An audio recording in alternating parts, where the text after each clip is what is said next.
From the Watchbox Studios, this is On Point on Watchbox with Cynthia Hardy. Good morning. Happy New Year, you guys, and welcome to On Point on Watchbox.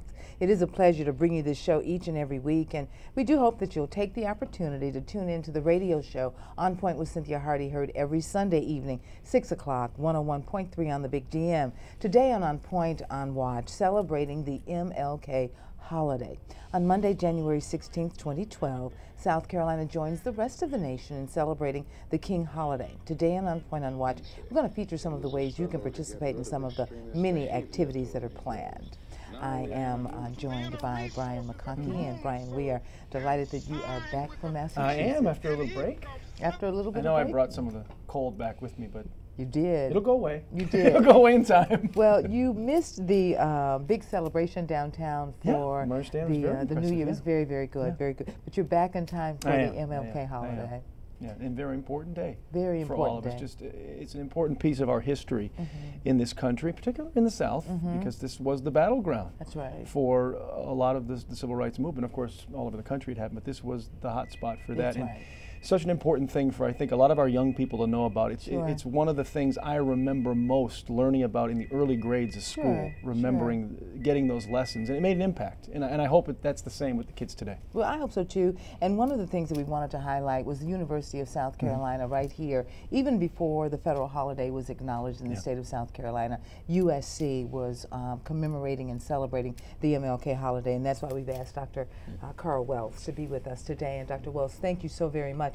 You have a big role in planning all of the events that the University of South Carolina will be putting on for the King Holiday celebration. And I mean, there are Thursday, Friday, Saturday, Sunday, and Monday. Yeah, and thank you for having me. Indeed, my new responsibility, now that I'm the Assistant Director for the Office of Equal Opportunity Program, involves chairing this committee. Our celebration will begin on January 12th with a forum at the law school featuring I.S. Levy-Johnson, his son Chris Levy-Johnson, attorney I.S. Levy, and Dr. Chris Levy-Johnson, Cleveland Sellers. Oh, Dr. So, Sellers. yes, very involved with the movement. And Candace Jackson, She's an attorney. Indeed. And then on Friday, Willie Bolden. We're so excited about our Friday morning speaker, our Friday morning breakfast at 7:30, the zone of the William Bryce Stadium. Willie Bolden, who actually rubbed elbows with Dr. King, will be there. He was the gentleman who coordinated a mule train that traveled from state to state and eventually got on a train to go to Washington to make a statement. So older gentleman, African-American minister who has great educational credentials but knows how to work a crowd, given his ministerial background. And then on Sunday evening, the USC Gospel Choir, the Hallelujah Singers with Marlena Smalls, and Men of Praise will be presenting some of the music that's associated with the tradition. You know, the tradition, the movement had a strong musical foundation as well, and the music and the movement kind of go together. Well, that's just really awesome. It's nice too, Great slate Brian, of to events. see that the university puts a lot of effort into its King celebrations, and it looks like they put a pretty good budget behind it as well. How long do you all spend planning, and where and what kinds of crowds are you anticipating? Yeah, it's a year-long event. We anticipate about 300 for the forum, at the breakfast 500, and we hope we will fill the Koger Center for the concert, which will be 2,200. Wow, well that's really good. And I know there's a student ticket price and a general admission ticket price for the Hallelujah Singers, but it appears to be very affordable. Indeed, $10 for adults, $5 for students. The breakfast is $7 for adults, $3 for students.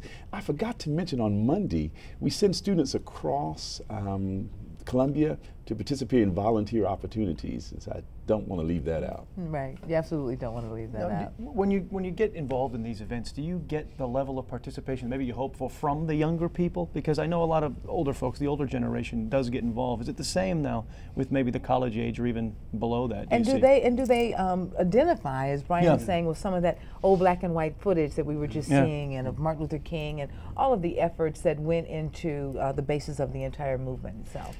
When we retell the story, they get excited about it. But certainly a generation has been born who never knew Dr. King in the flesh. So we have to continue retelling that story. I even see on the gospel choir, There's students who will even black and white, who will research the music and the history, and they come back excited, telling that to their peers. So the attachment is not there, but when we retell it, they begin to understand the significance and why we continue to honor Dr. King and his legacy. That's interesting, because I'm wondering, Brian, about that. You mentioned that as a student in school, even in Massachusetts, Sure. you know, you learned about the civil rights movement. You learned about Dr. King. Starting in the 3rd grade, I can remember it. I really can. I remember it very vividly. And so for those of us in the South, many of us lived in, and later in the show we're going to hear from Durham Carter, and Durham will have an interesting perspective because he knew, you know, he can talk about what was going on during that period of time and how juxtaposed to today, what, you know, what has been learned and some of the things that kind of manifest themselves in the way we behave based on that. But I guess I'm wondering, how do we keep it relevant to the younger generation, and in terms of what you see? Is it through the service projects, you think? Well, I think what the university is doing is fantastic. It gets people involved through different generational periods. And as you said, you retell the story, what went on, why this was important, and you let the younger generation maybe hear from the folks who were directly part of this, or at least were alive during that time. And I think that's probably the best way to keep any piece of history alive. I think so. And Dr. Wells, it's, you know, every time I hear a student say they know that Martin Luther King Jr. had a dream, you know what I mean? Yeah. As opposed to the I have a dream. You know, many of them don't even realize that he didn't just lay down at night and have a dream and visualize all of this stuff in his sleep. So we really do have to retell so that people understand fully that this was a vision that this individual had, and that they, in fact, are the manifestations of that vision. Yeah, and not only that, but continue to help them understand other things, like the letter from the Birmingham jail. Oh, absolutely. And understand that there were individuals beyond Dr. King, black, white, who were involved in the movement. It was a movement. Yeah. Well, we're going to keep you here. We want to go to break right now. When we come back, I do want to have some conversation about why the MLK holiday is not just a holiday for a certain segment of the population, but a holiday for all. You guys stay tuned. You're watching On Point on WatchBox with Cynthia Hardy on Columbia's own WatchBox. A long life, longevity has its place. But I'm not concerned about that now. You're listening to right there just a portion of the last speech that Dr. Martin Luther King Jr. made before, of course, he was tragically assassinated. And a beautiful speaker, Sure. a powerful speaker, and the words we just heard, sadly, very prophetic too. Sure. Where he was talking about his own mortality there. Sure, sure. And as we welcome folks back to the show, and we're talking about the MLK holiday and the celebrations, and we have Dr. Karl Wells from the University of South Carolina. You all have a myriad of events that are planned, and of course you have your breakfast that is planned, and the day of the breakfast is what day of the week? January 13th, Friday. Friday, okay, and then there is a panel discussion featuring Dr. Chris Levy-Johnson, I.S. Levy-Johnson, Candace Jackson, as well as Dr. Cleveland Sellers, and that one is Thursday? Thursday. Okay, at the USC Law Center. Okay, and that's really great. Then is it Saturday when we have the Hallelujah Singers? Sunday. Sunday. So the Hallelujah Singers as well as your gospel choir. And then Monday you have a host of service events that are around. Before we went to break, we talked about the fact that MLK Day, the holiday, it's a federal holiday, it's a holiday for all people. But oftentimes we hear people and make indications that the holiday is for one segment of the population, not for the entire population. What say you in reference to that? Well, history is a shared experience. African Americans were not the only people experiencing this part of history. There were whites and African Americans. We share that part of history regardless together. of what our role Indeed, or our true. impact or its Indeed. impact on us. And even as we think about today, it's a shared experience. One of the beauty of community service, for instance, is you get people to work together, people to interact who may not interact with one another. The students who will interact with one another on Monday are from different cultures, and that community service brings them together. History is the same. It's a shared experience. It's not African American story. It's a Southern story. It's a U.S. story. And I think we need to continue making that known. Yeah, I think it's important too. And I do find a number of non-African Americans very interested in the African American culture. And oftentimes people think of the holiday rooted in African American culture, but actually it's a holiday that's rooted in social justice. and in service. And as we will hear later when we have the City Year folks on, service was a really big part of the legacy of Martin Luther King Jr. And I guess that's why you guys are doing your service project as well. Indeed, indeed. I think King's philosophy that we are born to give and to make a difference in the lives of others, somehow service captures that notion. I think I see a number of students at the university who are very privileged with a number of opportunities that they did not achieve themselves. They're living off of the achievements and contributions of others. So to continue to help them understand that we're not only benefactors of the past, but we must also make the future better for someone else. And so to continue to teach them how to give back and the importance in doing so. It's a good lesson for all of us, not only about history, but just about the importance of being involved with your neighbor, caring about what goes on where we live, whether it's a lesson in history or just looking ahead to our future and our present day, the well-being of all of us. Yeah. One of my favorite theologians, Karl Wells, makes the statement, we are co-constituted and co-determined with those who've gone before us. And I always keep that in the forefront, that I did not get where I am by myself. So I ask myself, what am I going to leave, what legacy for those who will come after me? And I think that's a big part of King's philosophy. Now, in order to reach out to mainstream folks to attend all of your events, what are you all doing to try to get people to come out to your breakfast and to your panel discussion and to the concert, as well as participate in the service project? We're having this wonderful conversation with you today. That'll help. And indeed, we will meet with others around town. Press releases have been released everywhere across the city, radio, television, and of course word of mouth. Sure. This is a long tradition, and some of it happens automatically. There are people who will come and actually call us, now when is the breakfast? That's right, because they anticipate it. Yeah. They anticipate it, and as a matter of fact, some of the events are free to the public. Which of the events are free to the public? The law school event is free to the public. In years past, the community service was open to members of the community, but it grew so big that we really had to restrict it to our students. So the community service and the law school program are both open to the public. And that's really good. And of course, the concert featuring your gospel choir and your Hallelujah singers, the world-renowned Hallelujah singers, it has a very reasonable ticket price of $10. If you could talk just a little bit about that gospel choir of yours before we get out of here. Yes, I'm so excited. For the first time at the University of South Carolina, gospel music is offered for credit. So these students are getting academic credit. The first semester, 10% of the students were non-African American. This year it's 50-50. 50% of the students are African American, 50% are white. And it really captures your notion that it's a shared experience. The white students study the music and learn the history. There's one young man from England in the choir, and he comes to rehearsal having studied these songs and shares the history with everyone else, and he puts the rest of us to shame. Brought his father from England to attend the concert. So the history continues to bring people together across cultures and help us understand one another. Well, it's a rich history, and we want to say congratulations to the university. I want to continue to bring out the fact that even before it was a federal holiday, even before the state recognized it in 1983, you guys started recognizing it, commemorating and celebrating it, and putting your money where your mouth is, and thank you very much for what you do in that regard. Yeah. And if you'll stick with us through the break, and coming up, we're going to talk about how young people can get involved in giving back as we talk to our representatives here from City Year. We'll be right back. You're watching On Point on Watchbox with Cynthia Hardy on Columbia's own Watchbox. Welcome back to On Point. We are going to talk about celebrating the MLK Holiday. A lot to do around here. And to lot. Commemorate that as well. A lot to do. We've asked our friends from City Year to join us. We welcome Heather Siegfried, and welcome Heather and Shanice Lewis. Thank you guys so much. You guys have a service project that's coming up that, and when you were listening as we were doing the other segment with Dr. Karl Wells, we talked about the fact that this is a holiday for everybody, not just African Americans.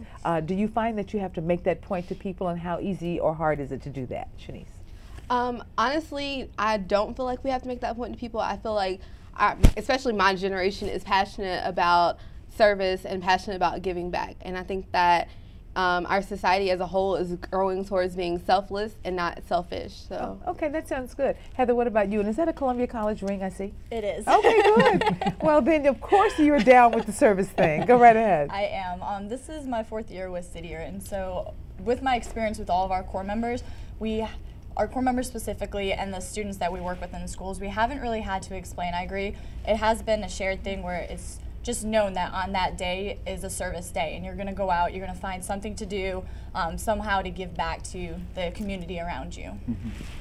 When people do get involved with these days of service and the projects throughout the year, can you sometimes see a difference or a change in the way they are when the first time they start to the end of their service? You definitely can. With students, we do run a middle school program, and so being able to watch those students come back each year and go through this 10-month program and being able to give back to whether it's elderly, their peers, or anybody throughout the community, just listening to what they've learned and what they've taken in, and them wanting to come back and wanting to do more and go outside of our program and do things on their own. It's just really great to see. Shanice, tell us about your service project for MLK Holiday. Well, for this upcoming MLK Day, we have 3 service projects that we're going to do. We have partnered with Benedict College with their service learning program, and they're going to send us out to their 6 different sites. Oh, good. We are doing something with the Jubilee Academy, where we'll be building movable planter boxes. We'll be planting flowers along the fences, and we'll get dirty. We'll be doing some painting. We'll be doing some painting as well, and we also are partnering with the Edgewood Foundation with the all-state employees. Well, that's really great, and so that's one of the things, Brian, that I see in City Year is the effort to get out there and lead the community. It's like you guys are revving everybody up and saying, "Come on, follow us, do this because it's great for our community." Do you agree, Heather? I totally agree. We've already had a lot of people calling to find out, like, we know City Year always does service projects on MLK Day. What can we do to get involved? Where are you guys going to be at? So we've already had a lot of emails and phone calls about that. So people are out there and they're ready to serve.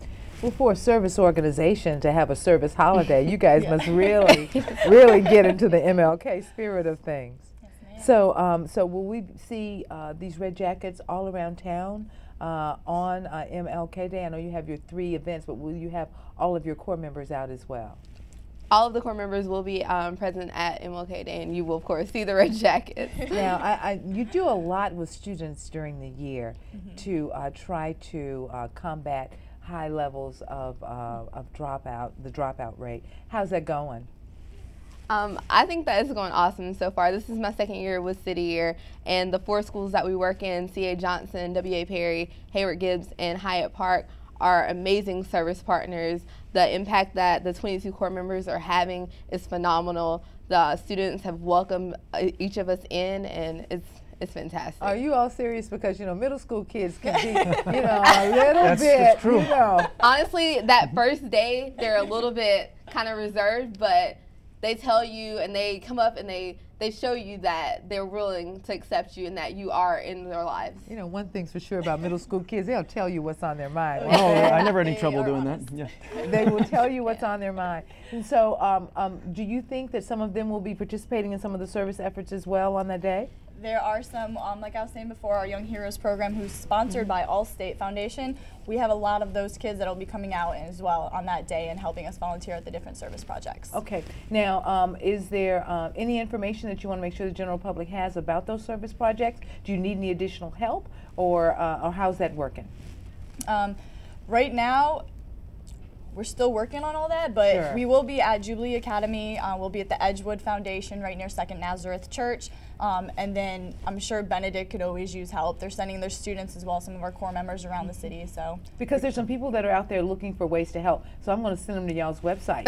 and let you, they'll be guys, busier now. They're Johnny on the money. You guys always respond, so give your website out. Cityyear.org. Okay, that's easy enough. Very easy simple. enough. Heather Siegfried and Shanice Lewis, thank you guys so very much, and thank you for the work that you do in our community. We so appreciate the level of service that you do. Well, coming up, we have highlighted a couple of projects at the University of South Carolina and City Year, but now we got to talk about the special project by the City of Columbia, and Durham Carter is here. Stay tuned.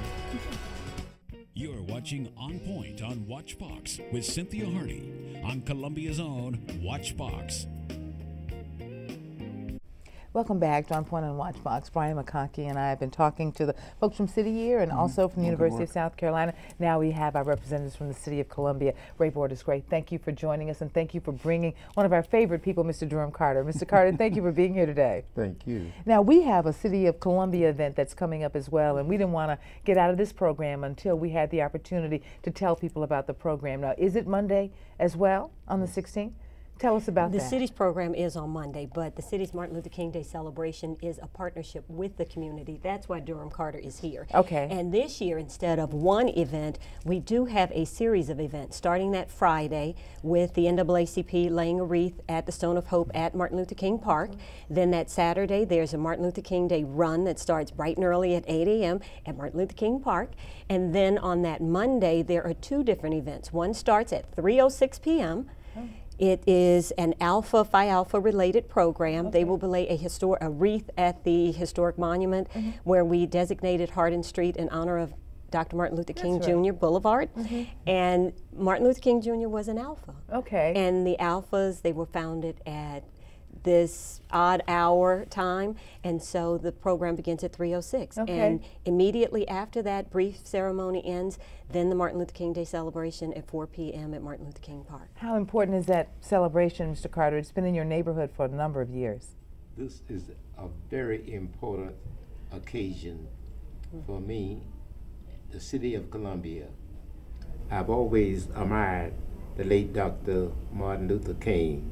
And for over 22 years, it has been my honor of chairing the committee that sponsor these activities to honor this great slain civil rights leader, to rededicate ourselves to continue with the works of the late Dr. Martin Luther King, and to get the community, and in particular, the young people involved in remembering the works of the late Dr. King.